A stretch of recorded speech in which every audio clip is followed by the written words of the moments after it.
6 new cards, brand new possibilities, and powerful new card effects on this week's episode? Welcome to LorcanaCast! And I won't stop until I start to stand out. Greetings, Illumineers. My name is Sugi, and you're listening to LorcanaCast, the Premiere Lorcana Podcast.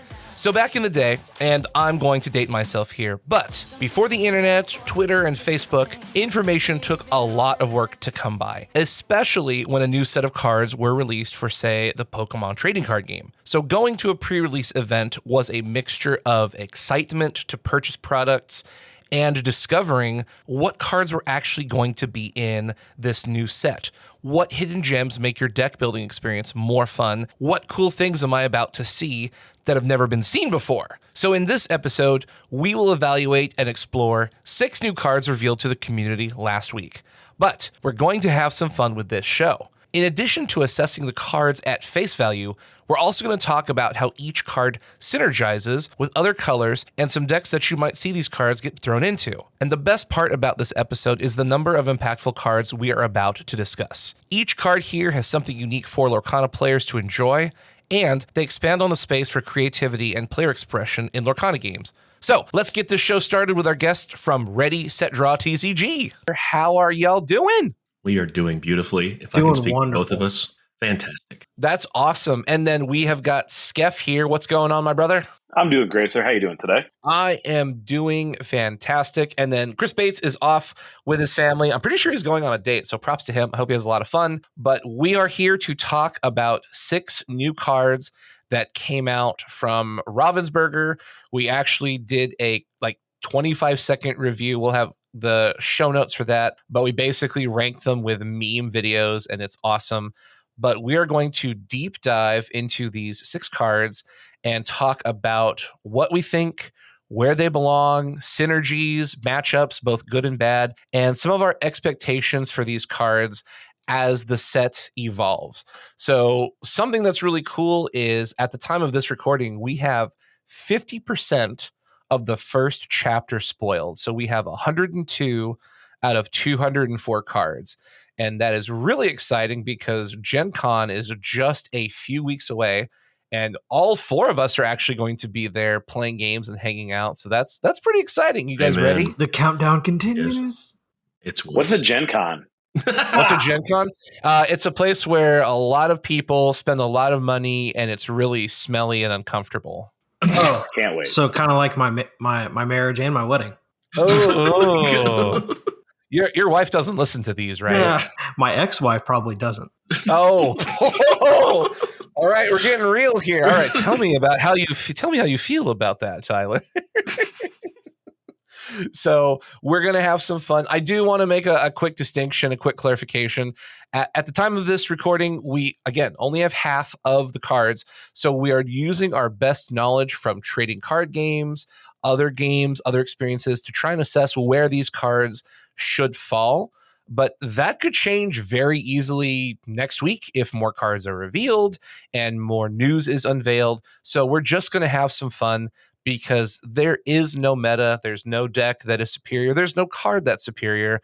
We're just going to have fun talking about a game that we love. So first up, we have got Merlin, the self-appointed mentor. He is a 4-cost character. He can be sent to the Inkwell. He has 3 strength, 4 willpower, 1 pip of lore. His keywords are Dreamborn, Mentor, and Sorcerer. And he's got a cool ability that we have seen on Hey Hey, which is support. Whenever this character quests, aka Merlin, you may add their power to chosen character's power this turn, which means if he quests for 1 lore, one of your characters is getting +3 strength. So first off, what do you guys think about Merlin as a card in a vacuum? Well, in a vacuum, I'd say at 4 cost 3/4, he's already kind of meeting that threshold that Maleficent Sinister Visitor has. As a vanilla, he just lacks the extra lore, considering he only quests for 1. But I would say that this card is, even in a vacuum, considering his support, it's kind of hard to consider him in a vacuum with support as a keyword. But, stats alone, by himself on a board, he's still enough with that 4 willpower to kind of contest any other character thrown down at that point in the game. So I'm pretty happy with it, honestly. by itself. Yeah, I got to agree with Jacob. I think it's kind of the same thing in a vacuum. I think with him being the way that he is, and with Ward, I kind of said the same thing on our podcast where I kind of hearkened it back to Aladdin, where it kind of fits that same general role. I mean, obviously Merlin doesn't have a shift, but you're talking about. I think you might be mixing him up with Donald. No. Well, I mean, obviously, him and Donald. I am mixing him up with Donald, aren't I? Hey. Just click the rewind button. But no, I think and I said the same thing with Hey. That's what it was. Gosh, the stats though, the 3/4 with support, that 3 is such a punch. And if you combo that, like in a vacuum, support obviously works really well with other characters. So it's hard to just kind of like fit that in a vacuum just by itself. But I'm always going to be a big fan of Merlin as a character. So this version of Merlin, I mean, I was psyched about it when I saw it. For me, I like that it gives you options. Like anytime a card gives you more options outside of that card, I feel it really helps more complicated gameplay, if you kind of catch my drift, where you start like sharing the values because it's something that maybe your opponent can't prepare for. I like that. I thought that's pretty cool. That's like a 3/4 for 4, but it can make, what if you have another 3/4? Then now that 3/4 is now a 6/4 and can take care of anything on, you know what I mean? Like it helps get rid of bigger cards maybe a little bit easier. And even outside of that vacuum idea, like you were talking about, if you kind of broaden your horizons a little bit, the fact that we're seeing a little more rush on other characters now means that paired with rush, he can kind of create a big surprise from hand if he's allowed to quest. Because you can sequence your plays in the right way where you play a rush down, then quest with Merlin, buff up the strength, and it's unforeseen power they might not have otherwise thought they were going up and against. Then you could and then you take that 3 added to the card you played in the previous turn, and then take care of something on the board. You know what I mean? It's wonderful. So now let's talk about Merlin inside of a deck. So what colors do you think he synergizes well with?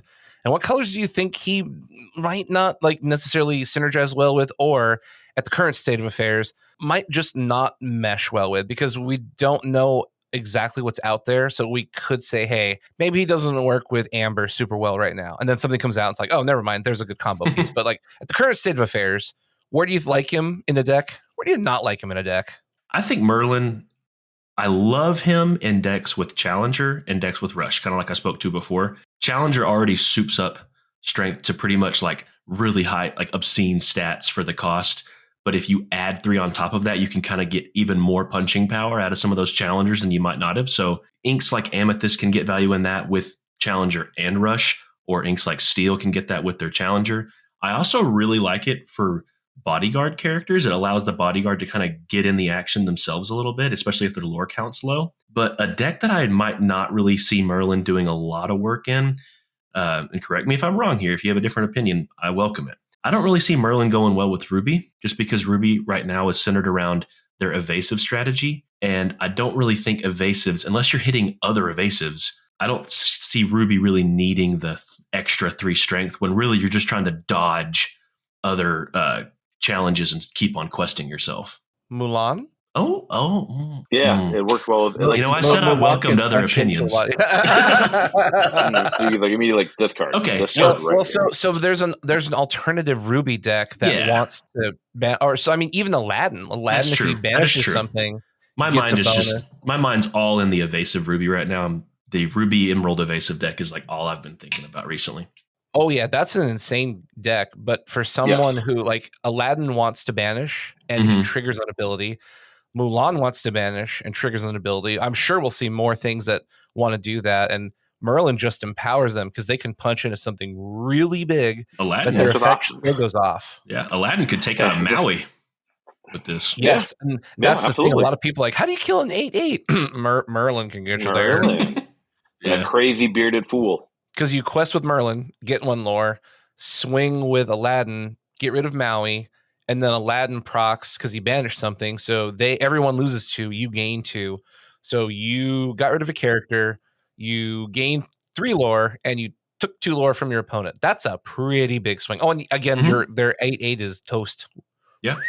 Yeah, exactly. I mean, Merlin just, like I said, it gives, like, anytime card gives you options, like outside of it, it's always like you're going to see a lot of Merlin played. Like it's just, it's good enough. Like there's not very many cards where you're like, oh, what costs 4 that's better? You know what I mean? Yeah. What are y'all's thoughts on him with Emerald as we currently know it? I think he's good with, I think he's fine with anything. Like you're just giving another character, and Emerald's like, it just helps them. You know, I mean, I feel like it would help anybody. You know what I mean? Well, Emerald decks aren't really attacking right now. They're on the defense. So they quest and let you bounce into them. And for they do now, until we get more cards. You know what I mean? Like, but I mean, like that's what we're talking about. For now, that's all we know. So in the current state of affairs, I don't think Merlin blends into the current green defensive decks very well. Yeah, the most I could see him pulling weight wise would be like maybe buffing up a Peter Pan to help him punch Cheshire up. Cat.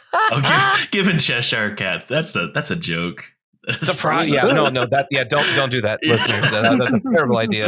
Very bad. Very, very bad. Surprise! Yeah, surprise! This 3/3 is like, oh my gosh. But I do agree. I don't think Merlin goes well into green at all.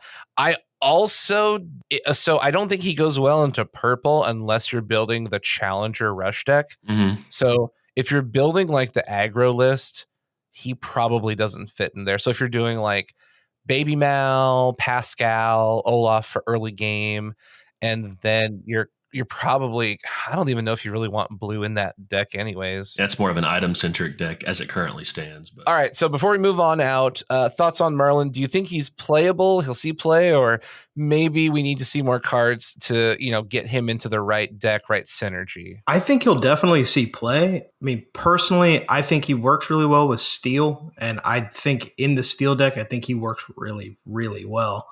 So I think Sapphire Steel as a combination got a lot of help with Merlin. So I definitely think he'll see some play. Yeah, I think supporting 3 is nothing to laugh at. Merlin's mentoring some strong kids over there. I agree. I think Merlin will be a good card. You'll see in a lot of decks. All right, cool. All right, moving along, let's talk about his action card, and that is going to be Befuddle. So it's a really simple card. It's 1 ink. It can be sent to the inkwell. It is in purple or amethyst, and the card effect states return a character or item with cost 2 or less to their player's hand. And there has been a clarification on the Discord, I believe. It should say return a chosen character or item with cost 2 or less. So this does not get a round ward. It's just a boo-boo on the text. So you do have to target something, but you can bounce a character or item with cost 2 or less. It can be yours. It can be theirs. What do you think about the card? Is it good? Is it bad? Do you want to play it? I want to play the crap out of this card. This is something that I've loved the idea of ever since I read the card. I know some people are kind of against Befuddle. They think it's weak for its cost. They don't think it's worth like playing a card. They don't think it's worth losing the card advantage just to have that cheap action. But this is something that, like, as more sets come out down the line in the future, this card gets stronger and stronger and stronger. It kind of has that Lady Tremaine aspect to it, because the more, if you get an item that has an on-play ability, especially in the future, this becomes like basically your second copy of that card, or technically your 5th, 6th, 7th, 8th copy of that card on demand. It can be used aggressively. It can be used defensively. It can be used for combos. It's a house of a card. Even though you're saying cost 2 or less for your targets, there are so many cards that cost 2 or less, and the fact that this can offset your opponent's tempo in the early game too, it's just, I cannot wait to play Befuddle. It looks so good. Yeah, I agree with everything that he just said. There's not a whole lot to add there. Like the utility in decks like item decks, just that with Aerial, like obviously in a vacuum, like you kind of want to see it be able to do things that help other strategies. So like Amber Amethyst and things of that nature, and just like I would say mostly in like Amethyst Sapphire or Amber Amethyst, I think both of those really benefit from Befuddle a lot, and I think it's going to be played a lot. So when I first saw Befuddle, I was just like, oh, it's like, oh, I thought I read it like, oh, just I like the concept that you can do a character or item card. Like I thought it'd be good if it just said item. but as character or item. And I'm just like, and that's including your opponent's cards. You know what I mean? So it's just like it's an all around super playable card. Yeah, this is absolutely a utility card. You can use it offensively, you can use it defensively. There are combo pieces that work really well. Like you said with Ariel, you can keep playing the same items.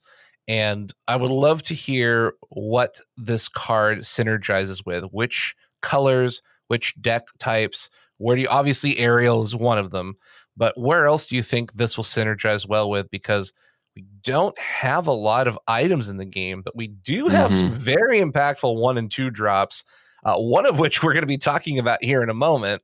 So it's got a lot of implications and possibilities. And I'd love to hear what you think this will see play with and what it'll help kind of disrupt and slow down the opponent's tempo. Oh, my favorite card is Stitch, and it works real well with Stitch. Because if you want that just slight extra card draw, go ahead and add one of those 1 or 2 drops to your hand and then replay it and value. Get the extra exert. It's nice stuff. Yeah, just exert away.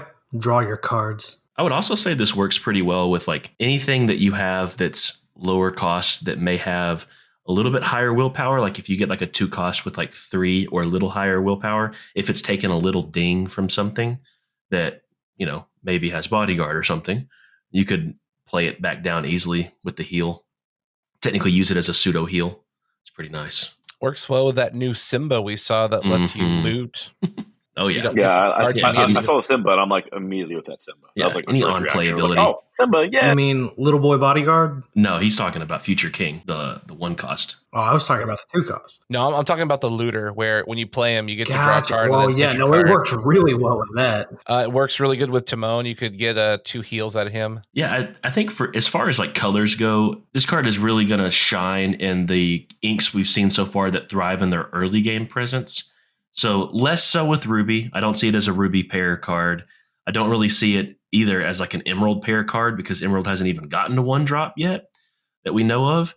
But Amber and Steel and maybe Sapphire for that use is not as good, but Sapphire makes it good for other reasons. But technically right now, I'd say this is an Amber Steel pairing Amethyst action. Well, don't forget, your items also don't have Summoning Sickness. So you could say tap the Dinglehopper, heal 1, bounce it to your hand, replay it, heal another 1 if you just really needed 2 wounds off of one of your characters for some reason. Yeah.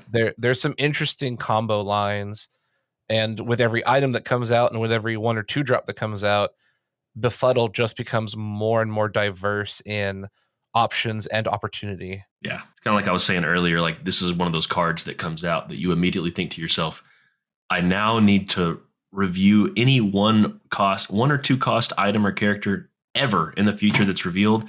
I need to consider it through the lens of Befuddle. Does it make sense with this card? Because it just continues to tune higher and higher. Here's another thought. I also think Befuddle is a very scary card in Lore Rush because you can play. So, for example, say you have Baby Mal again, one of the linchpins for some of these Rush decks. You quest with her, bounce her back to your hand.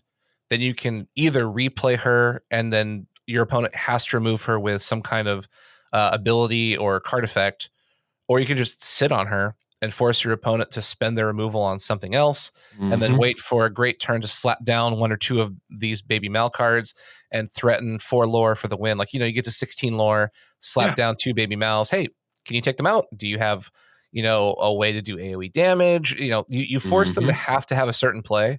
And if they don't, well, and also they would have to befuddle your mouth. Like if your mouth is tapped, the only way to get rid of it is with like direct damage or another befuddle. Right. So that's the thing is whenever you quest with Baby Mal, she is susceptible to being challenged and banished. If you bounce her back to your hand, your opponent has no way to remove her. So you can play her again if need be, and then wait for them to have some sort of removal. But if they're not playing Steel at the current moment, you don't have to worry about a thing. So like say you're playing against the red-green evasive deck. You quest with Baby Mal, bounce her back to your hand, play her back on the table. They don't have anything right now that can stop her unless they have an Iago on board. So at that point, you basically guaranteed 4 lore, 2 on the turn you quested and 2 on the next turn when you get to use her. Yeah. That's kind of gnarly, being able to just sit on that kind of a combo and keep your lore really, really high. For any 1 cost or lower cost card, Befuddle technically reads 1 ink ready a character. Basically, kind of, sort of. Yeah. It's pretty nice. Wait, no, because you have to pay the cost of okay, so double the cost of the card ready it. Well, I mean, it depends. So if you bounce a 2-drop, it says here's how it really says. For 2 ink, ready a 1-drop. For 3 ink, ready a 2-drop. Yeah. But still, that's reasonable, though. That's not bad by any means, because there's lots of 2-drops that have 2 lore. Mm-hmm. And why not? Yeah. That's a Aurora real great ability. Regal Princess would kill for that effect, because it's so hard to get the 2 lore out of her without some protection. Right.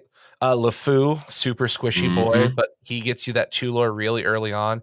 There's a ton of characters that really wish they could stay alive longer. So yeah, for 3, or you could pay 1 now, bounce them, and then play them on a subsequent turn. Mm-hmm. You have the flexibility, or if you have like here's another interesting thing. There's a lot of non-inkable cards coming out. If you hit a dead draw, you could quest with your card, bounce it, and then ink it, and then continue on curve. Oh my goodness. So it turns characters that are on the board into lore and ink resources. That actually is a very strong, earlier I was kind of trashing the card in Ruby matchups. I know you said that, or that was trashing Merlin in Ruby, but technically this Befuddle action in Ruby, I know specifically hitting your ink count is so, so important, because you have to build up to those higher end threats. If you're playing your Aladdins, your Mickey BLTs, your Maleficent Monstrous Dragons, you got to get to those ink totals, or else those cards end up dead in hand, or you have to ink them sadly. But Befuddle, like you're saying, that's a great observation, that you can take some of those cards that you might not need right in that moment. It allows you a little bit of extra expenditure. Yeah, there's some mean combos where if you have bigger willpower, like you have 1 point bigger in the butt, you can challenge, banish something, bounce it, ink it. Or if it's a lore battery, you quest it, bounce it, ink it, and you might not be able to play your 4-drop or 5-drop because you're off by 1, but you could still play a card from your hand, and you're still on curve with your ink. So it lets your hand kind of filter out. If you're sitting on a bunch of non-inkable cards, you can turn a card on your field into multiple resources, because that is so great, turning a card that's either going to die or isn't contributing much necessarily to, hey, I'm going to tap this, do X or Y, and then turn it into an ink. Sure, take my money. I know that's happened with Iago before with me, where I'm like, I know I have 1 willpower left or 1 health left on my Iago at this point. I'm going to get Reckless out of him 1 more time, but he's going to get banished next turn. If you could just quickly pull him up. Oh, he's 3 cost. You can't pull him up with you can't get him. Hey, it's a good way. It's a good way to reuse that Simba bodyguard. You know what I mean? Just save the bodyguard, reuse him again. You know what I mean? Just before he dies. Yeah, I think Befuddle is a very flexible card, and seeing half of the set, there's already a lot of potential. Once we see the full set, I'm willing to wager we're going to see some pretty cool combo lines with Befuddle plus X and Y, and it just gives mid-range and control players a lot of options in terms of offense and defense. It's going to slow you down in terms of playing out cards on curve, but it can give you that flexibility of protecting the cards you need to win the game. So I think we'll see a lot of this Befuddle. I really do. Okay, moving along, let's talk about my big boy Kronk. I really love the fact he's in the game, and this is a 6-cost card. He is inkable. His stats are 6 willpower, 6 strength, so he's 666. Boy. Yeah, not evil at all. His he's not the bad guy. 2 lore, no special effects, no nothing. His keywords are Storyborn and Ally, and he is in steel. So this kind of combos with Maui. We're seeing these huge bodies. We've got the Cerberus for 5. He's a 5/6 with 1 lore. Kronk for 6 with 6/6 and 2 lore. And then Maui for 8 and 8/8 with 3 lore. What are your thoughts? I think this card solidifies when they said that Steel gets things done with brute force, they meant it, because Steel in a gameplay sense is, if it wasn't clear when we had 25% of the set, now that we have 50%, Kronk just further nails down the point that Steel is going to be the premier stat line for vanilla characters especially, but the premier stat line, just bang for your buck. What do I get for this ink cost? Well, you're going to get the best stats guaranteed in Steel. Because a 6/6 with 2 lore kind of being the backup there, it's not what immediately pops out at you, but 2 lore puts him in the territory of like, okay, I'm questing and you got to deal with me. Kind of like Cerberus wants to do that. Like Cerberus puts the game on a little bit of a clock, but questing with Cerberus, you're not necessarily going to scare an opponent and make them think like, I have to do something about this Cerberus because it's only getting 1 lore. There's an understanding that it's going to eat up whatever challenges into it. But Kronk is kind of like Cerberus elevated, not just by 1 ink, but that extra lore really matters. So when he quests, like I think it's good enough. It's just that it's good enough to me. He's not pushing any boundaries of top tier card to me, but Kronk, he's a good right hand man. Title says it good. And for those squirrel fans out there who couldn't understand that, squeaker, squeak, squeak, squeaker, squeakins. I feel that should have been his like flavor text. Yes, it should have. Why was that not his flavor text? Or yeah, that would have been funnier. I'm a big fan of flavor text. Big fan. Yeah, this one. Oh yeah, it's all coming together. I know it's a tagline of his, but Oh, yeah. the thing It's all is, coming together. when you have no text on your card and you say, "Oh yeah, it's all coming together," I don't know if it. I don't know. The squeak squeakity would have been. I hope there's a squeak version of Kronk. Yeah. All right, so hot take question. Do you think we will see a card or ability that gives a character of choice evasive? Yes. Absolutely. Yes, Well, we see with Rush, you can give chosen target character Rush. Then I assume like character has evasive for this turn. Yeah, I firmly believe, I've referenced this a couple times. I firmly believe my prediction is that the Magic Carpet will do just that. I believe it will be a Ruby or Emerald card, and it will grant evasive to 1 character for the turn. Because if that is the case, then Kronk is nuts. So what do you think about a 6/6 with evasive? Yeah, it's a 6/6 flying Kronk. Well, let me tell you, if this Kronk had evasive innately baked into him, we would be talking about him for an entire episode, especially in Steel. But I feel like the Magic Carpet will be like an item that you like tap and gives character like evasive for the turn. Yeah, I was thinking it would be like a character, but it would also have an exert that has ability. ability. Yeah. Okay. That's just a little prediction of mine, but yeah, because it feels on flavor, but it's still granting evasive would be nuts. The eventuality of item characters. Maybe. Yeah, I could see that. Hybrid. Why do you ask, Sugi? Is there something up? Do you have an answer to your own hot take question? Well, so it kind of goes back to the Rabbit's Pocket Watch. We've seen an item that gives Rush. Mm-hmm. We haven't seen an item that gives evasive, but there's plenty of things that could do it, such as the Magic Carpet. There's 100 million ways they could do it, but we've seen that in so many card games where all these cards have a keyword, and then you'll have like an item or an action or something that shows up and goes, hey, for once per turn, give a thing of your choice a keyword. Absolutely. Yeah. So when I'm looking at these vanilla cards, I think about green and Magic. Like they are just massive, thick, chunky cards. Like Maui's massive, Kronk is massive, Cerberus is massive. But there's got to be something that pushes them past that limit, because on the surface, there's only so much you can do with vanilla cards before they become basically outpaced by everything else. Yeah. And with the lack of items having been shown in the set, I also agree. I'm pretty sure we're going to see something that says give a thing evasive. So with that in the back of my mind, it turns something like Kronk into, a flying Kronk's like, oh my gosh, that is a scary boy. Now it has wings. Yeah, it's got wings. Oh my gosh. Listen, I'm really flying now. Yeah, but I mean, can you imagine a 6/6 Talk about a flying squirrel. Kronk? Like, that is terrifying. Don't get me excited. You're getting me excited. Get me excited over here. So here's the thing. The evasive decks, which have a card we're going to talk about here in a moment, they don't really have a significant answer yet. But an item of that caliber that can turn anything into an evasive character, Ooh, okay. So I mean, like people who are Yeah. listening are probably going to say, "Well, you've got Robin Hood, and you've got Simba, and then you've got the mirror Mhm. match of anything that has evasive can attack anything that has evasive." You're right, but if you notice, a lot of evasives are like 3-4, like they're off by 1 willpower, so they can't KO themselves. Yeah. So then, like, how do you get rid of them? And it's like, wait, what if I have a flying Kronk? He can get rid of those things pretty quickly. Oh, Yeah. I think White Rabbit's Pocket Watch shows me that they consider Rush not only a 4 ink total investment, but they also consider Rush to be like, technically, if you consider like the ability that you can use it over multiple turns, 1 ink's worth of an ability. Like Rush is worth 1 extra ink when you can do it once per turn. betcha evasive is 3.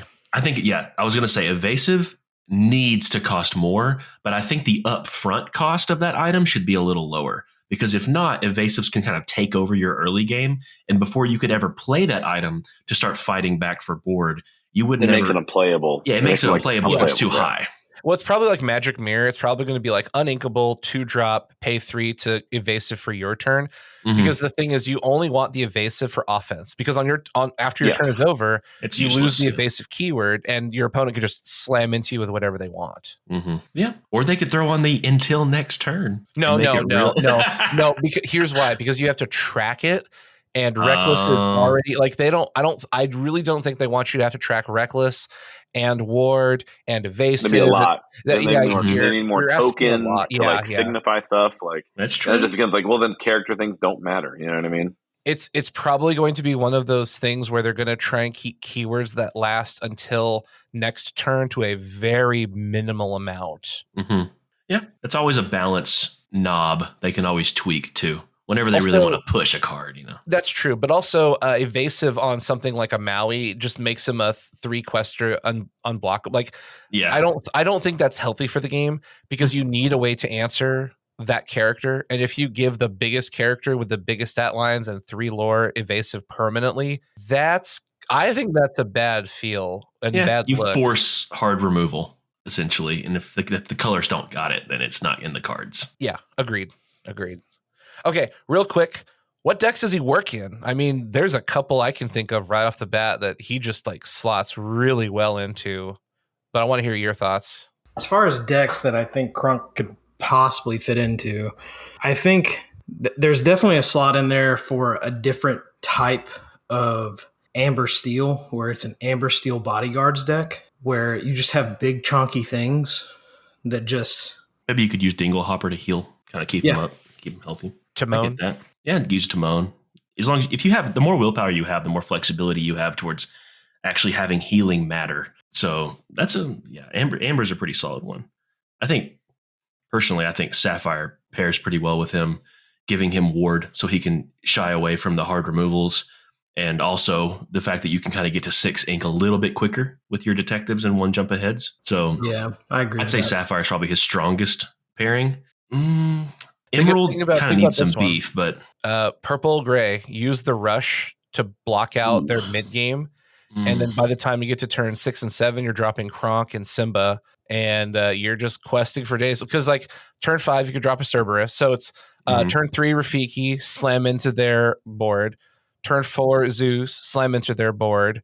Turn 5, you could do like a friends on the other side, and maybe a couple of small bodies. And then, or you could do Cerberus on turn 5, whatever your game plan is. And then turn 6, 7, and 8, it's Kronk, Simba, and Maui. Yeah. Because you're basically just trying to survive till you get to Kronk. You know what I mean? Then you have Simba to keep Kronk safe. And well, you also have access to Smash and cannons. So basically, you keep their early game offline. You use Zeus and Rafiki to keep their mid game offline. And then you just dominate the late game. You have the bigger bodies. Like, stop me. Yeah. Can you? Especially you can't. Especially having like the little cheap bodyguard is surprisingly very helpful. I'd say turn 5 in steel decks is usually, for me at least, it's usually a Captain Hook, Jolly Roger, grab a cannon's back, use it to clear out the stuff like you were talking about. And Kronk's a great follow-up to that, because it's not going to let any little characters kind of ding into him. You can get rid of those pesky forceful duelists and stuff that would want to chump him down. Exactly. So yeah, it's Kronk. I like your point that he follows up Amethyst, because Amethyst is the color that has the weakest late game of all the inks that we've seen so far. So he fills into that slot, kind of carries you into that late game with solid stats. And I cannot stress enough, in comparison to Cerberus, I know Cerberus comes out a turn earlier.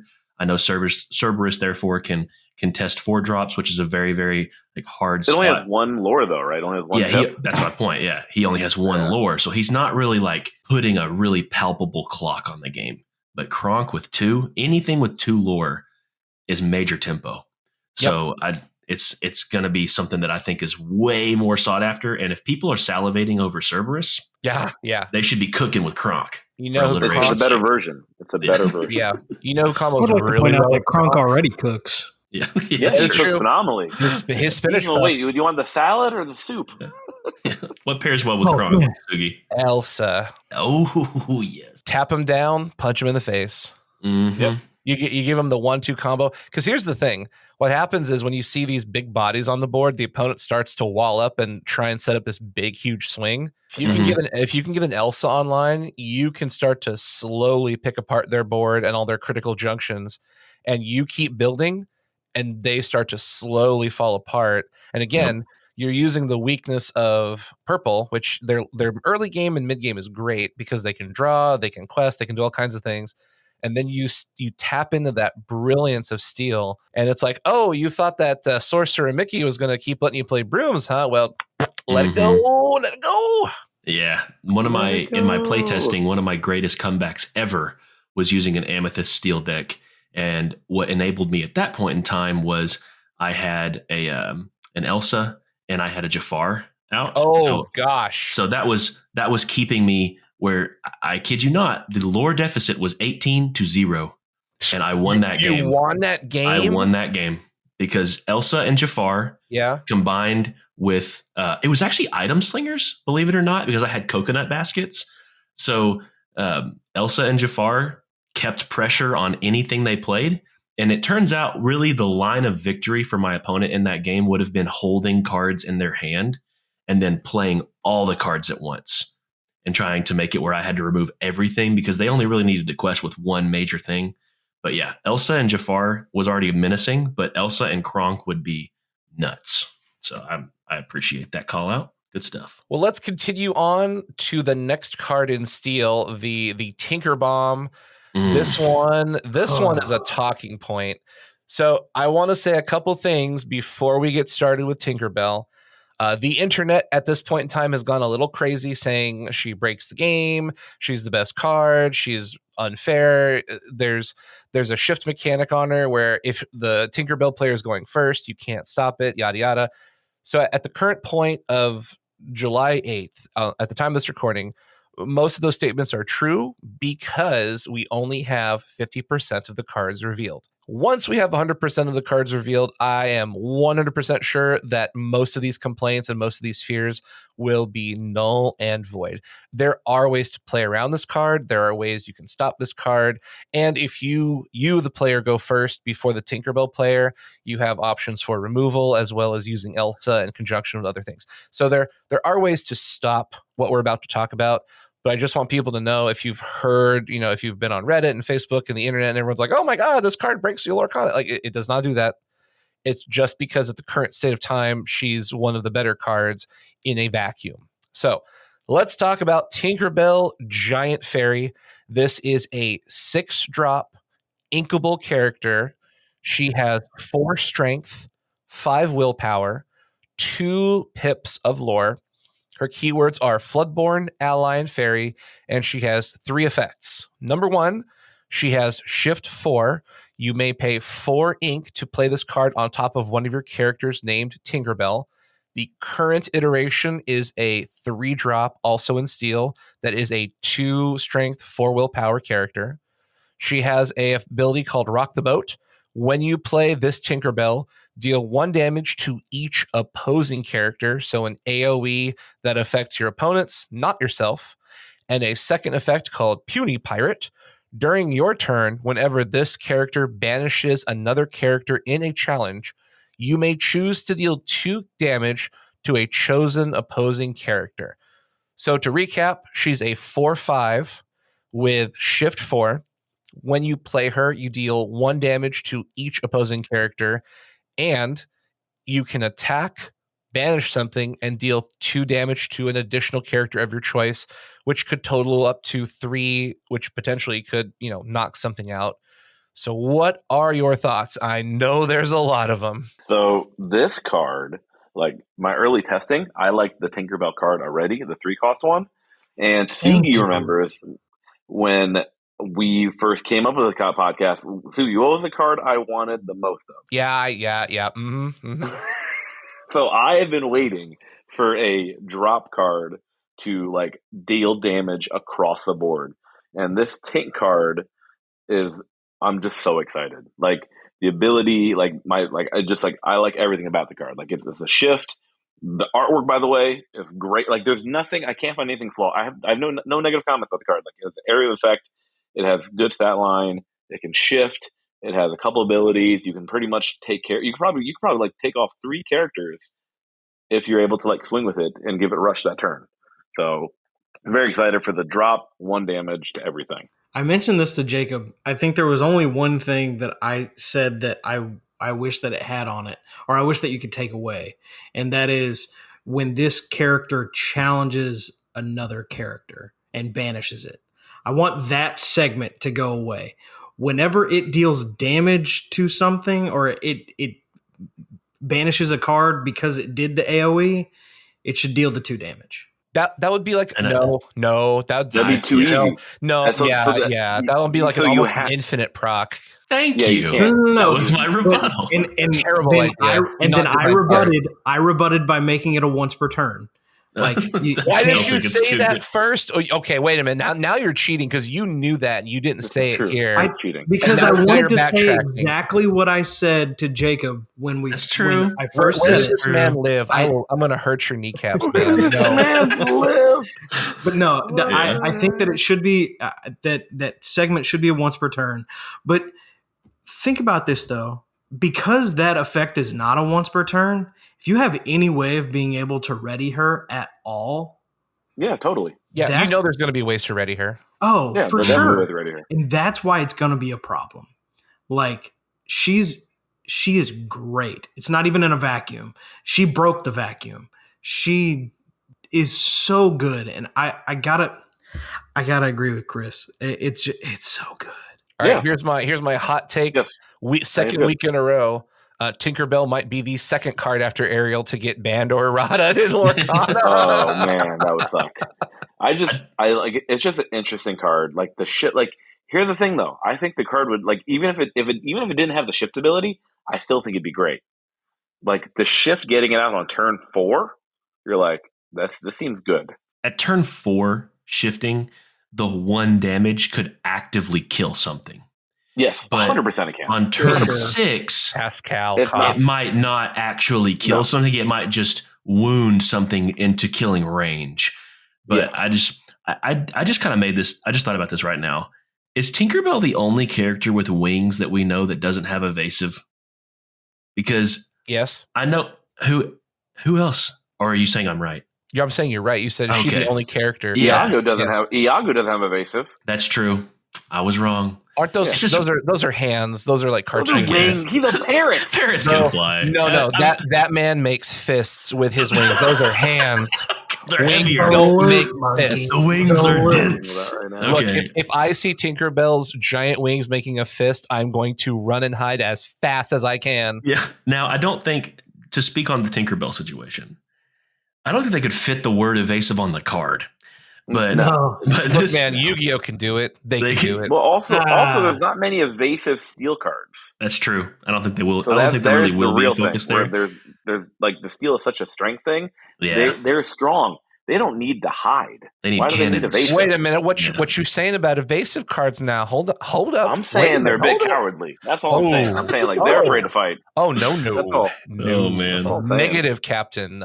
Incorrect. I will say, as far as this Tinkerbell's power level is concerned here, I genuinely think that even with 1 lore, this would have been a very playable card, just because the effect it had by itself is crazy awesome. But the 2 lore creates a situation where when you play it on 4, any card you shift is usually pretty nuts if you shift it on curve.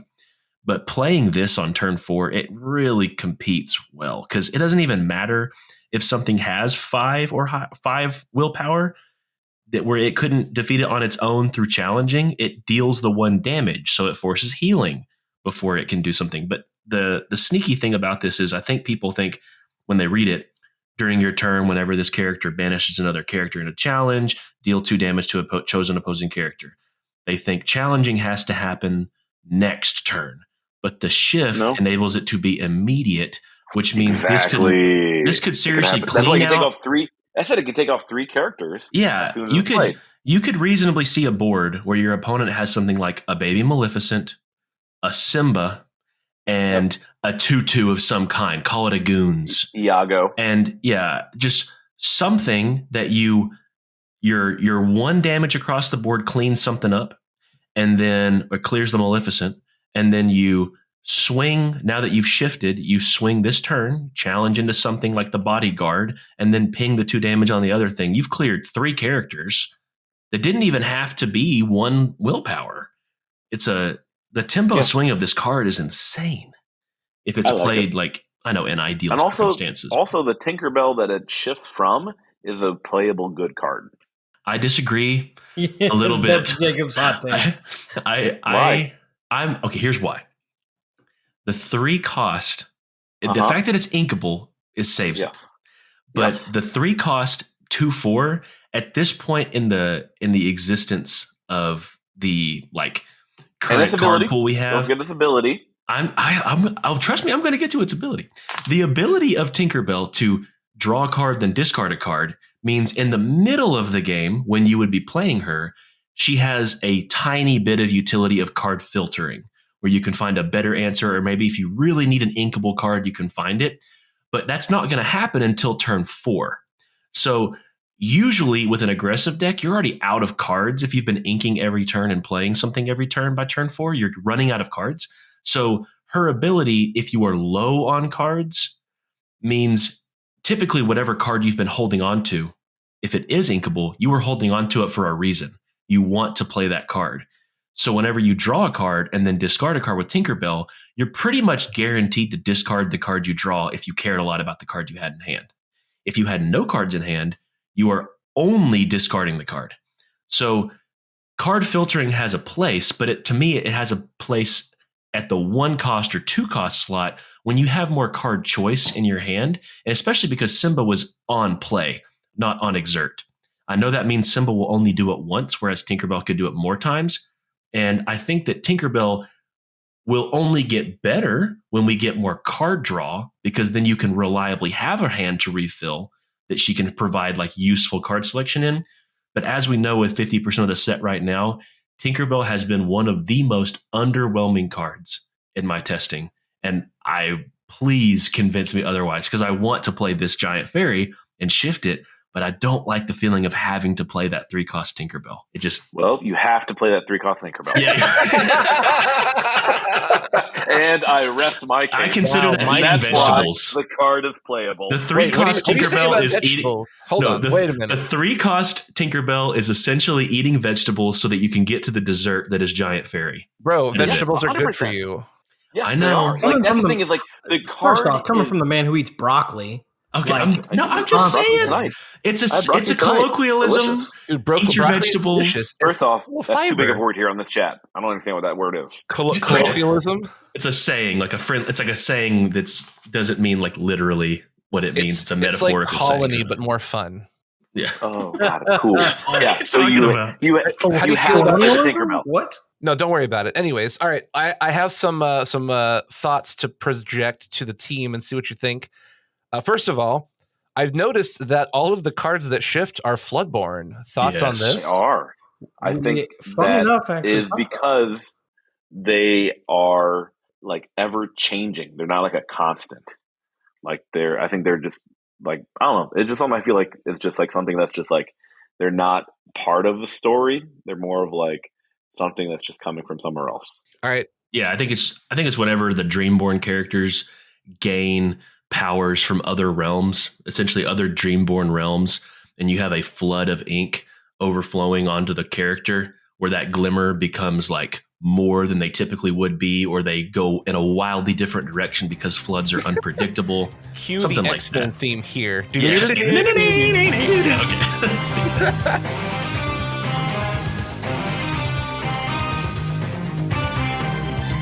All right, everybody listening, we had a minor technical difficulty, so we're going to splice ourselves right back in. And we had a mic change for Skeff, so now he's going to sound much more robust. But let's talk about Tinkerbell. We're talking about the Floodborne fact that, you were saying, Jacob, that there's this ink kind of overwhelming. So, why don't we finish off on that thought since the internet so rudely interrupted us? Oh, well, I was just saying that I think we've already kind of lightly established that Dreamborns kind of exist in the world of Lorcana, the realm of Lorcana, and there are different universes, essentially. Like there's different areas that different characters exist in ways that we didn't know them before. And I believe that the inks kind of literally flooding together overwhelm the inks and the glimmers that exist in certain aspects. So maybe like even the Storyborn ones we know, or the Dreamborn ones that we don't know quite yet, when the ink kind of rushes in and overflows the character, they become more or wildly different than what they were before. And that could kind of, to me, make sense of the term Floodborn, because that seems like a very purposefully chosen word beyond just dream. Yep, that's fair. And then last thought before we move on, because we've got a couple more cards to talk about.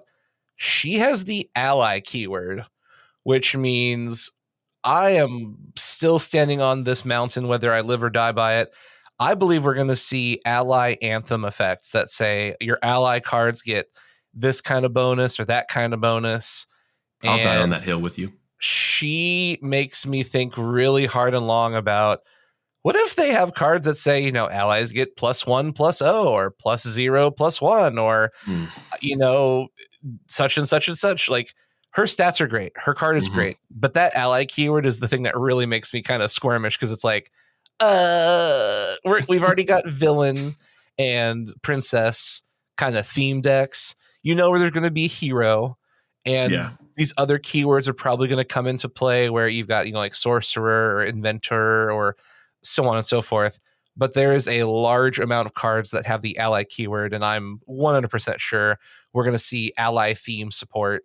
And this card makes ally themes real interesting. Still looking for that Gaston to be the ally champion. The ally champion.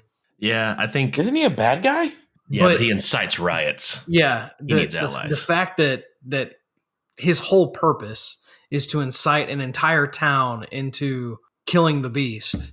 That just makes him a great public speaker. Hold on now. Wait a minute. Wait a minute. Hold on now. Wait. Oh no. Oh no. What? Need a chance to segue, Sugi? Because I think we found one. So as a logical person, I am now wondering and questioning my very existence due to that statement. Skeff. What? Why? Why you do this? This is a trading card game podcast, not a philosophy podcast, my man. No, we're not philosophizers. Oh no. Oh so, dear. All right. What do y'all think? I was just going to ask a quick question on the anthem thing. Yeah. What do you think would be more powerful for this card in particular? As a 4/5, she has to banish something in a challenge to get that extra value. Do you think it would be more dangerous to give her +1 strength or +1 willpower? Willpower. The defensive one, whatever the defensive one is. I agree. I'm glad we agree. Big in the butt. That's always a good thing. You talked about this. The more willpower, the more flexible you are. Exactly. Yep. So I do want to ask, what do you guys feel like the flavor text should have been on this card? I can't say it because it's a family-friendly podcast. Great public speaker.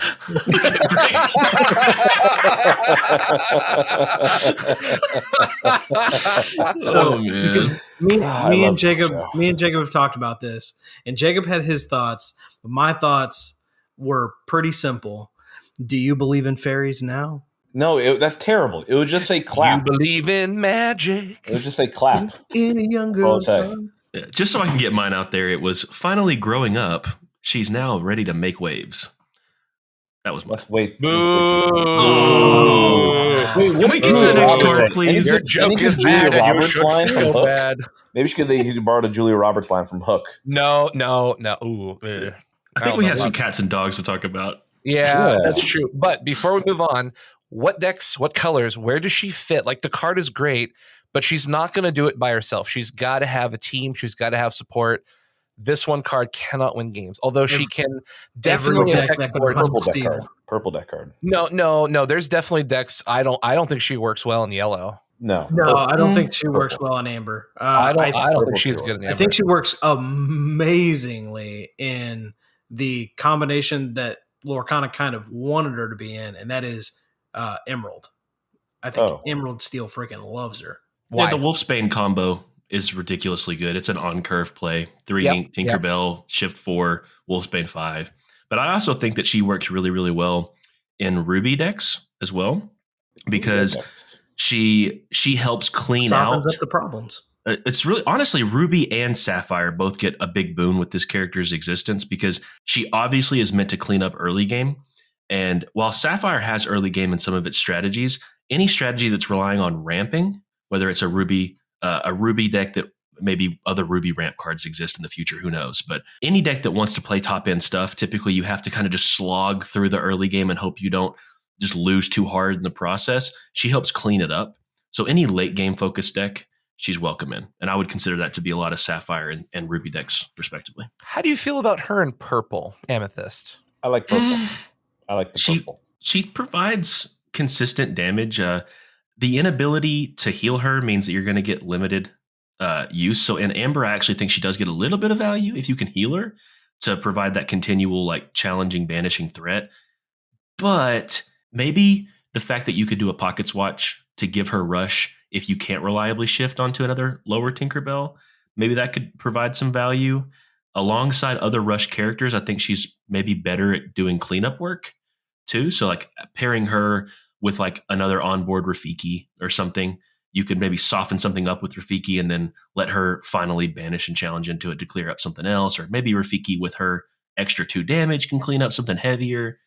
There's utility in purple. What are your thoughts? No, I agree. The clear-cut combo is, well, other than the Wolfsbane, I don't really like her in green, because, again, green is really, well, I should clarify. Right now, at the time of this recording, green is very defensive. Yes. Beast Rush is the first, like, genuinely offensive card we've seen where you want to slap him down, you want to attack, you want to challenge, and she empowers his combo. But I don't really want to build a deck around one green card. I don't think that's wise. Although the combo is great, you're also needing a 3-card combo. You need Tink on turn 3, Shift on turn 4, and Beast on turn 5. And let's be honest, the odds of you seeing that consistently every game, not super great. Like, kind of great-ish, but you don't have draw. You have, like, filtering with the 3-drop Tink, but you're never going to use it because you're going to shift.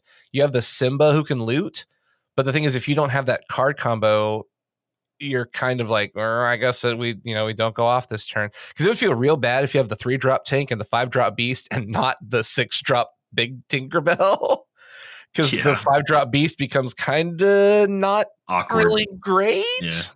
I agree. The combo is good. I think there's more in green coming that will help empower it. But like right now, I don't know. I think she's best probably, like you said, in blue, because you can ramp her out and you have the capacity to let her clean off the board. And then most of your blue characters are real squishy, but they quest for really high values. True. So you can use Tinkerbell and some bodyguards to keep your blue bodies online. And then if you can get Ward out on Aurora and protect Tinkerbell, you are Value Town, baby. It's a good day. It's a good day. All right. Next card we're going to talk about is Pongo. This is a 4-drop inkable character, 2 strength, 3 willpower. Keywords are Storyborn and Hero in Ruby. And he has 2 pips of lore with a very simple keyword and effect. Evasive. Only characters with evasive can challenge this character. At common rarity, what y'all think about our old Rascal Pongo? Do you want to know why he's evasive? Is it family friendly? Is it because he's a great speaker? Is it because or is it because he's selling dragon shields to all the poor people who don't have them at the time? That's a callback. I'm still under the impression that we just need to put we need to put him in a trench coat in the corner with his own like section built around him. What's some dragon shields? You put some dragon shields, huh? I could make a booth out of cardboard and like construction paper. Hey, you want some dragon shields, kids? Yes. I have no words right now. To answer your question about why he has evasive, I don't know if you're setting up a joke. Caught in the movie. I'm pretty sure it's because he's running away and he's hard to catch because he's so enamored by the other ladies. What? Isn't he enamored by the lady dog? Isn't that why he runs away? He's trying to get his owner to connect with a female. So yeah, I don't know if Pongo's enamored with a lady, but he's trying to get his master hooked up. Okay. He's wingmaning, dogging. Wind dogging. I do want to say, I know it's an audio podcast, but the art on this card is amazing. And we're going to show it on the video podcast, so you'll get to see them. Yeah, it's well, cool the art, I love the leash. Good. The leash has the striking red lines that really are closely mirrored in the ruby aesthetic across the banner of the card. So it's playing into all the strengths of art. I love it. Great job by Brian Wise. Yeah, I like the card. I mean, it's evasive. It's a 2/3. I feel it's a little expensive, but it has 2 pips. So it's a thing. 2 of like, pips, man. 2 pips makes it very good. You know what I mean? Like it's just. Yeah.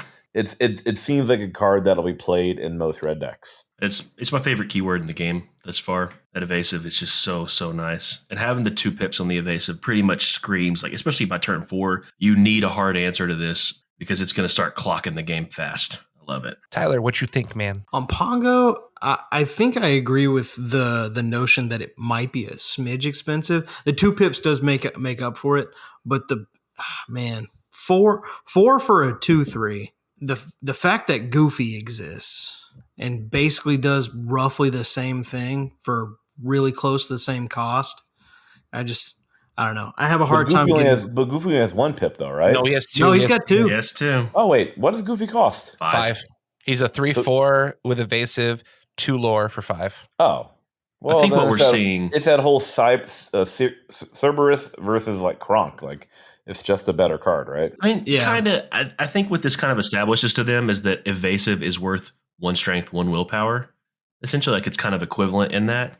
And I don't know about y'all, but like the 2 willpower by turn 4 in Ruby seems pretty good. I mean, that on an evasive body, like you didn't really have a turn 4 play for Ruby decks beforehand that would be meaningful like this. You had Scar, Fiery Usurper, but I would much rather have an evasive threat in an evasive centered deck. So, I mean, Sugi, didn't in the Goof Troop deck that you had, did Pongo pretty much replace Scar? Yeah, because your curve now is turn 3 Pan, turn 4 Pongo, turn 5 Goof, turn 6 Genie or Tigger, and then you can play Genie wherever you need him since he's got the bounce effect. Yeah, but having a 4-drop with evasive with 2 lore.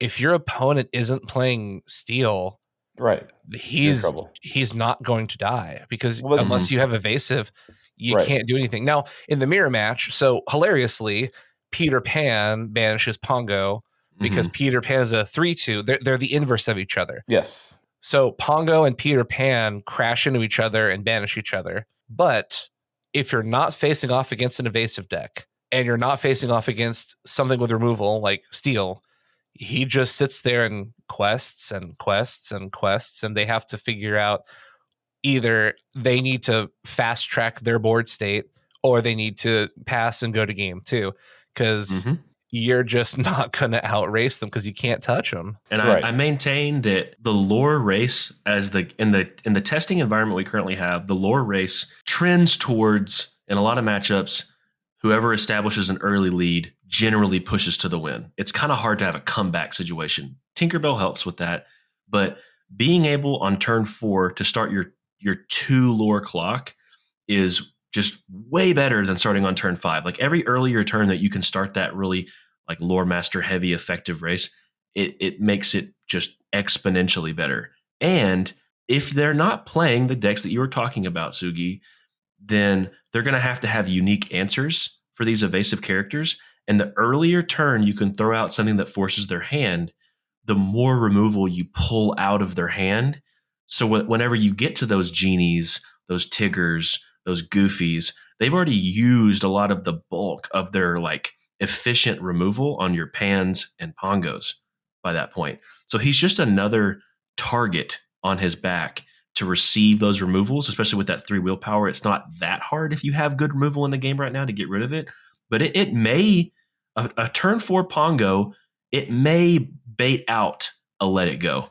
And whenever that happens, if you have a Tigger sitting in your hand or a Genie, you're thinking, cha-ching, I've got it. Like they don't have the clean answer to this higher threat bomb in my hand. So you know, it's a great follow-up to Pongo on turn 5. What's up? Mulan. I like that. Because now they have to think, if I quest, then that Mulan swings into me, and then that Pongo quests for 3, and that Peter Pan quests for 2, and I don't have evasive characters to stop that. No. Yeah, you can keep your Kronks. This is my right hand, boy. I like it. All right, so talking about Pongo, he's got a lot of combo plays. What's funny is he has a lot of great lines of play inside of Ruby that give him that flexibility around a lot of decks. So obviously, red-green evasive is a deck. We've talked about it. I mean, the LorcanaCast team, we posted on Lorcania a very comprehensive guide on how the evasive deck looks, how it plays, how it works. So outside of that, because it's just a really clear-cut combo, where else do you see Pongo doing well? I think there's quite a few decks that he can help not only sustain, but really push forward to some really nasty mid to late game just strategies and synergies, honestly. Well, I would say Pongo as a 4-drop evasive, if you're really wanting the Ruby pairing and you don't want an Emerald pairing, he does help you get that a little bit earlier evasive answer to things like Pascal. So if you're looking to kind of get the Ruby pairing with, let's say, something that's not as removal heavy, like you want to pair it with Sapphire or no, Sapphire has Let It Go, but still, like Amber can pair well with this. If you're playing a Ruby Amber deck, it would give you a decent answer to a Pascal or another evasive threat that's earlier in the game. I kind of have a hard time seeing him outside of evasive decks, though, just because the stat line is not beefed up. Two-Lore's pretty good. Think about this one. Red, purple, Challenger Rush. So you use Pongo, Goofy, and Tigger in the late game to score, and you use early game Maleficent and Pascal to score, and then mid game you use Rafiki and Zeus to keep their board cleared out. And then you have friends on the other side to replenish your hand, Sorcerer Mal to replenish your hand, so you can keep your card advantage, and your bodies are just flying out lore. And if your opponent doesn't have removal or evasive, you've got early game pressure, mid game pressure. If there's a board wipe, you can just slap down a couple baby Mals and quest for game. Like, you've got a lot of answers in a lot of places, and you've got a lot of cheap bodies that can push you to the end. Plus, you have some of the best card draw in the game. I think that's a good spot. Yeah, because you're essentially saying that Pongo will be your lore battery while the other Amethyst challengers pick up the slack and maintain board. Because he has that 2 lore, he's your battery that continues you through the mid game. Well, it's Pongo, so it's Pongo, Goofy, and Tigger. So 4, 5, and 6. It's just a good drop combination, right? Yeah. So you're basically saying, like, you want your early Amethyst value, like Baby Maleficent, to be your early lore batteries to establish that early lead. Yep. And then evasives pick up the baton. Yep. While the rest of the Amethyst. I like that. Yeah. And then once you run out of gas or you start to slow down, just play Friends or Sork Mal and keep your hand fresh. I really want to see a red broom because I do love that deck combo. The broom's a lot of fun. A ruby broom though would make that combo feel really juicy though, because you would have both brooms to play. You'd have Mickey Sorcerer to reduce a cost across colors. I really hope for that. But yeah, evasives carrying the torch as your lore batteries makes a lot of sense. So that would be pretty good. Yeah. Once we saw Pongo, it was like anything that has rough mid game, you can just do 4, 5, 6 on Pongo, Goofy, Tigger. Is Tigger a dog? He's more like a cat. He's a Tigger. That's what he is. He's a tiger. The wonderful thing about Tiggers is Tiggers are wonderful things. Yeah. But I mean, it's crazy because the moment I saw Pongo, it's like you have a what's the word in Cardfight Vanguard? You have like an evolution line, or no, that's Digimon. Yes, So that's Digimon. you have this really weird, like quote unquote evolutionary line where it's like turn 4, evasive with 2 lore. Turn 5, an evasive with 2 lore. Turn 6, an evasive with 2 lore. It just seems really good if you can make it that middle of the game. You know what I mean? You just got to get there. Also in red, you've got Dragon's Fire hard removal. Dun, dun, dun. Nice stuff. So you've got removal spells, you've got draw spells. And then can you make it to the Mickey BLT card, right? Hopefully not. But if you need to, I guess you could. Like you're gonna hope that your early game can push you to like 8 or 10 lore, and then your evasives will just finish the job. Right. Yeah. It's a strong play. I mean, I know earlier in testing before we knew Pongo, we were kind of relying on like the mid games. I know like in Sapphire decks, I kind of compare cards to Maleficent, Sinister Visitor, the Sapphire or blue 3/4 with 2 lore. And I kind of thought of that as like my meat and potatoes for lore batteries to kind of keep me moving through the mid game, because she does kind of demand a clock. But what hurt was they started coming out with more cards like Maximus and more cards like Aurora Briar Rose that reduce strength, and then things could trade into her really easily and clear her out. But if with evasive, even as a 2/3, Pongo he keeps the pressure on. Yeah, it doesn't matter. Like You know what I mean? Yeah. Like his stat line, well, I mean, as long as it's not like less than 2. But I mean, like the stat line could be anything. It's just that evasive keyword of just like, I have to have something to handle this evasive keyword, or otherwise I'm in trouble. Which leads me to believe the rest of the set will have it. Probably. And I know people have said that, you can just get rid of Pongo with Smash, and then you have a +1 on ink efficiency because I paid 4, you paid 3. That's correct. However, that only leaves you, depending on the turn. So if it's turn 4, like if I play Pongo first and then you vaporize my Pongo, that only leaves you with 1 lore or 1 ink to play a character. So I can still plop down my Goofy on turn 5 and keep pressure on the board.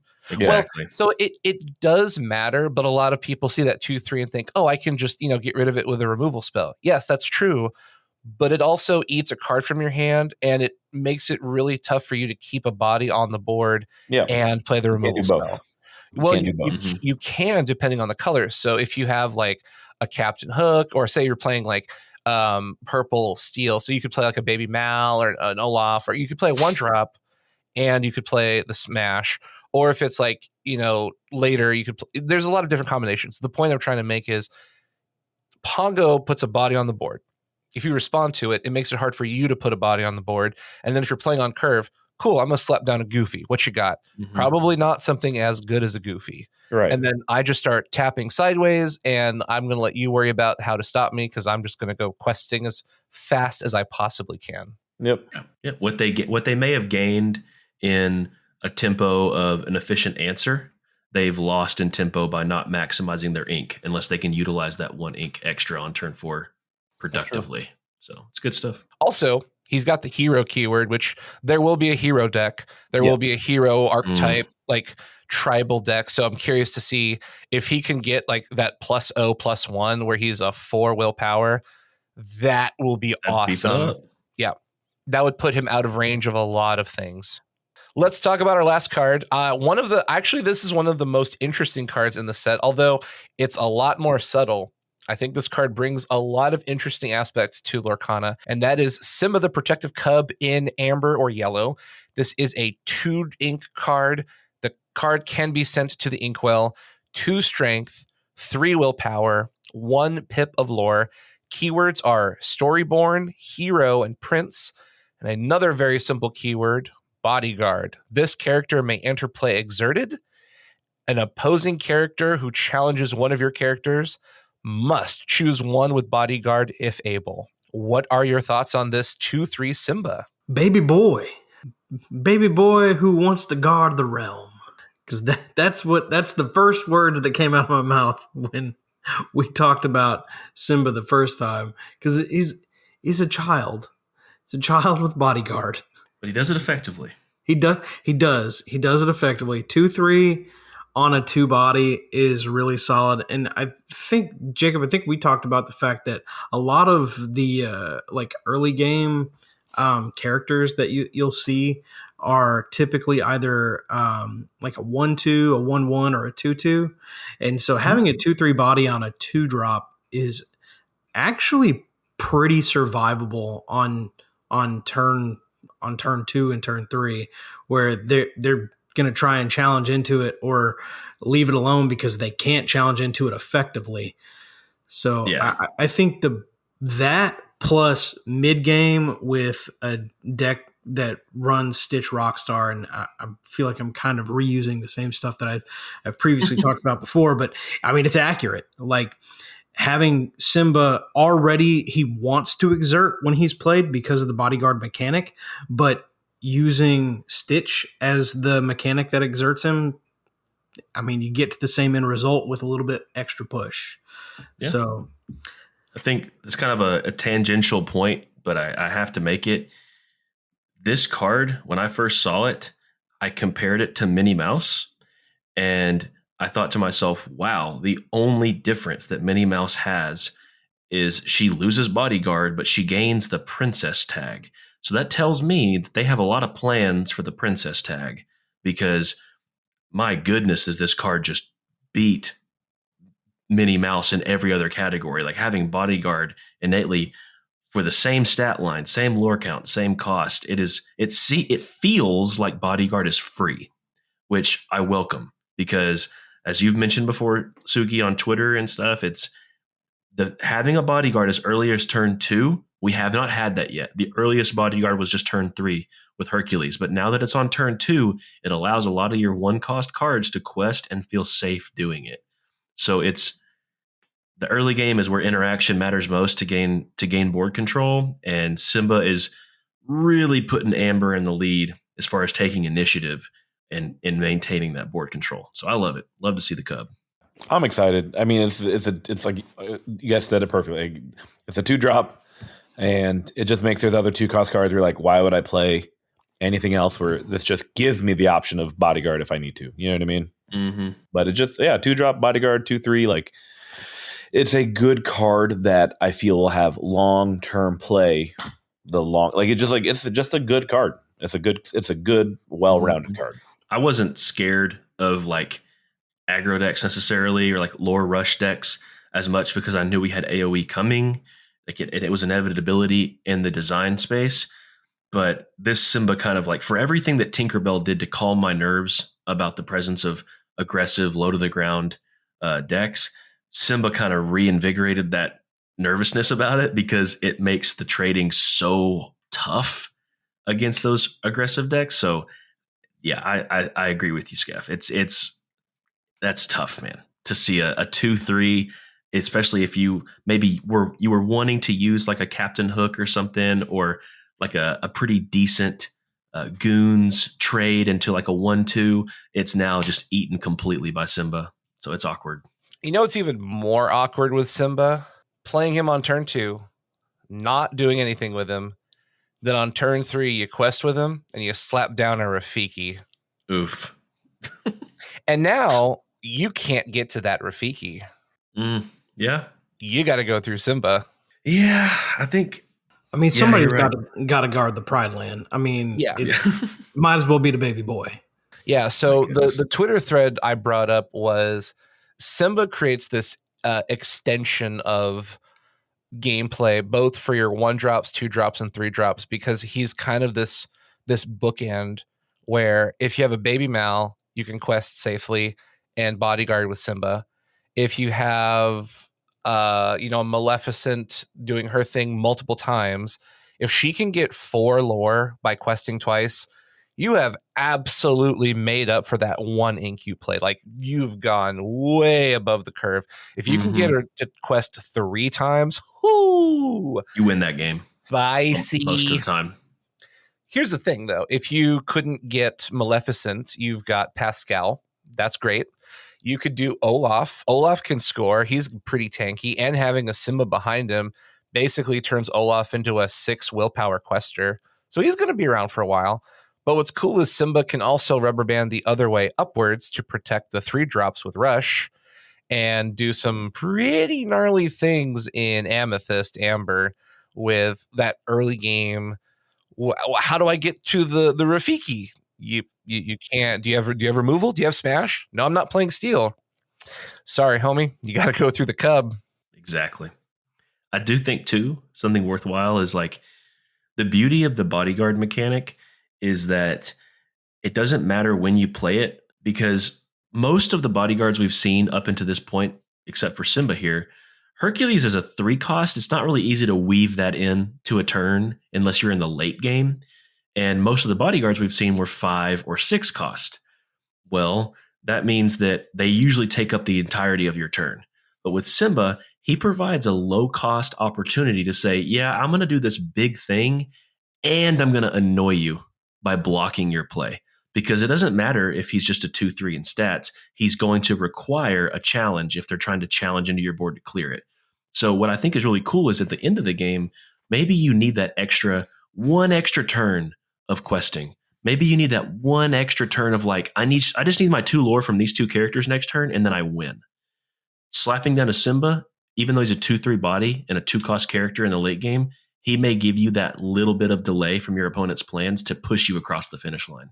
Simba does a lot of things very well in a lot of different places. What colors, what decks do you see him being played in? So I think he's definitely going to be played in Amber for obvious reasons.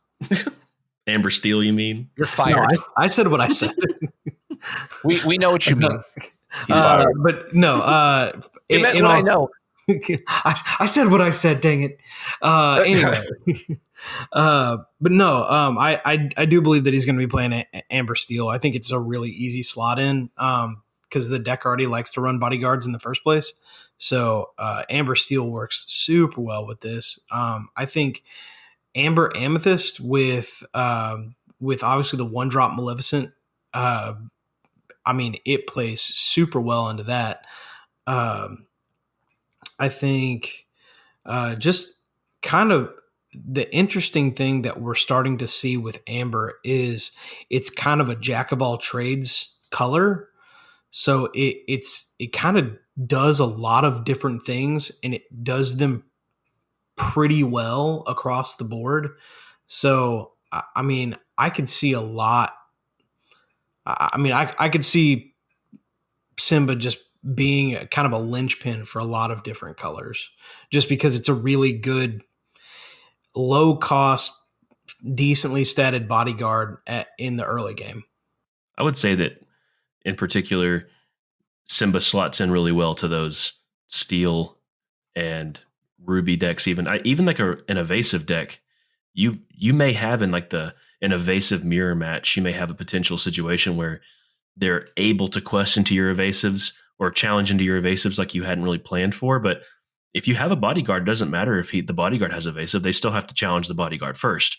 So in a ruby amber deck, I could see Simba filling in some pretty early slots too to like disrupt some plays, or even in the mid game he slots in to kind of disrupt some even trades they wanted to do across evasive characters. He can eat some challenges. It's weird. I was going to go with the obvious choice of just the Maleficent with Simba, but you know, the evasive is a very interesting concept because I feel that's the thing where like, all right, there will be mirror matches, and then does your evasive deck have bodyguard? Well, I guess my evasive deck is going to win. Yeah. So an interesting thought about Simba before we get on out of here. Like I said, I feel like he's going to be an empowering bookend for all 1-drops and 3-drops.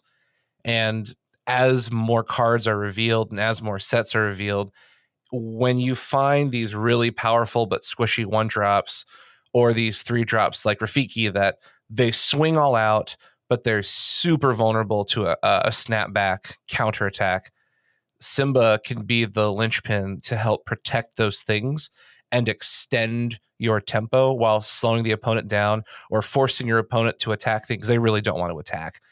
And I think that's really interesting because let's be honest, are you ever going to play a smash on a Simba? Like who here is going to do that? Like I don't know anyone who's really going to want to do that on turn 3. Not official. Yeah, it's not going to feel good. You're volunteering to lose ink tempo there. Because at that point, you've got your turn 1 character, your turn 2 character, and they're currently probably going to be 2/2s or even a 2/3. But if you swing them into Simba, that means you have to you have to do so much. Like you have to swing 2 cards into 1. You're probably going to lose your 1-drop. Your 2-drop is going to be really, really weak, if not even dead, because they might be a 2/2 as well. So he puts you in a really awkward position because you don't want to play a smash. You don't want to swing 2 cards into him. You don't want the bodyguard online. You don't want their 3-drop protected. You don't want the baby Mal to be unchecked. And I don't really think we have a ton. We have like some 3 costs with like Kristoff and Mickey Mouse Best Friend, like a Hercules that have the 3 strength. Maybe it's like Mickey Mouse Steamboat Pilot too would have 3 strength, but there's no really. I don't even think there is a 2-drop except for maybe challengers that can even get through Simba at all. Yeah, like, so people have brought up that Hook is a great counter into Simba, and that's true. It is. He's a great answer to anything that has 3 willpower, like your Olaf, your Cheshire Cat, your Simba. Captain Hook is probably your best response.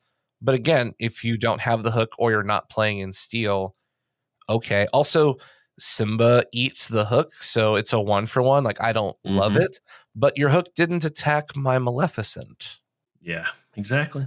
And the fact that they haven't really printed a 2-cost 3/2 character means that Simba's pretty much safe until turn 3, and the turn 3 play usually can't challenge unless it's like a Rafiki or something anyways. So yeah, you're saying what you're saying about the bookend, the linchpin, it holds water for sure. I'm pretty confident we'll probably see like a 3/1 for 2. Maybe. Just to have some kind of a response to things like this. But even still, if it doesn't have rush, you still have to wait a turn. And Simba, you could just slap him down, exert it, and say, hey, this is how it is. Figure it out. All right. Well, this has been a really fun episode. We got to talk about 6 new cards, where they belong, what we think. I really get more and more excited about Gen Con and Lorcana because with each new reveal, we begin to realize, in my opinion, we don't know very much about this game at all.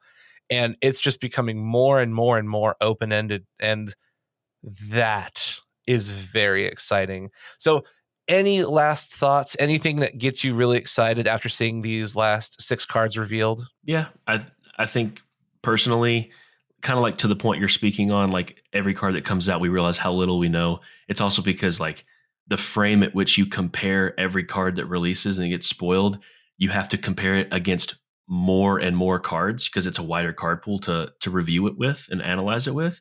So it's really exciting to think that, just less than a month away, we're on the cusp of, comparing cards across the full set. It's just an incredibly exciting cards.